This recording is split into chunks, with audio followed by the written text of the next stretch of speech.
যে ব্যক্তি একটা দুটা নয় বরং 100টা খুন করেছে, সে 99 জন মানুষকে হত্যা করার পর ফতোয়া খুঁজে বেড়াচ্ছিল যে আমার তওবা কবুল হবে কিনা। একজন আবেদের কাছে গিয়েছে।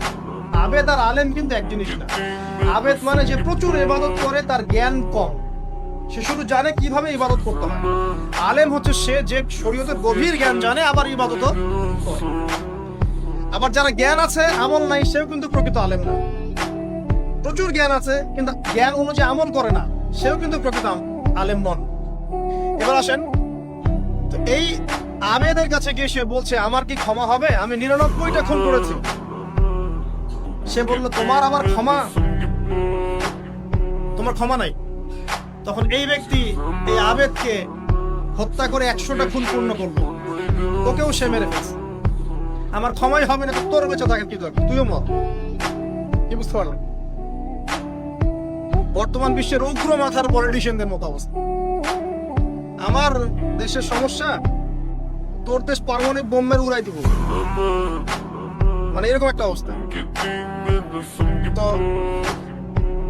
আল্লাহ রাব্বুল আলামিন এই ব্যক্তির মধ্যে একটা চেতনা তৈরি করলেন যে আমাকে তওবা করতে হবে। সে তখন সার্চ করতে লাগলো আরো কোনো আলেম আছে কিনা। এরপর অনেক দূরে একজন আলেমের সন্ধান পাওয়া গেল।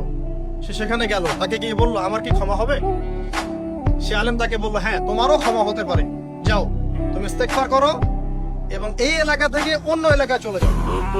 মানে যে এলাকায় তুমি অনেকদিন ছিলে, যেখানে তুমি অনেক পাপ কাজ করেছো, এখানে থাকার দরকার নাই। তওবা করে তুমি অন্য কোথাও চলে যাও, নতুন একটা জীবন শুরু করো। এখানে থাকলে হবে কি, তোমার স্মৃতিগুলো তোমাকে তাড়িয়ে বেড়াবে এবং মানুষ তোমাকে খারাপ নজরে দেখতেই থাকবে, তুমি তখন কষ্ট পাবে। এই জন্য তুমি চলে যাও। তো চলে যেতে যেতে সে রাস্তায় ইন্তেকাল করে। এবার তার রূহ নিবে কে? এই জন্য দুদল ফেরেশতা আসছেন, জান্নাতি এবং জাহান্নামী। তাদের মধ্যে বাক বিতরটা হচ্ছে কে রূহ নিয়ে যাবে। তো জাহান্নামের ফেরেশতারা বলছেন সে এতগুলো খুন করেছে, তার রূহটা আমরা নিব। আর জান্নাতি ফেরেশতারা বলছেন না, সে তওবা করতে এসেছিল, অতএব সে আল্লাহর অভিমুখী হয়েছে, তার রূহটা আমরা নিব। আল্লাহ পাক এখানে একটা কৌশল করলেন।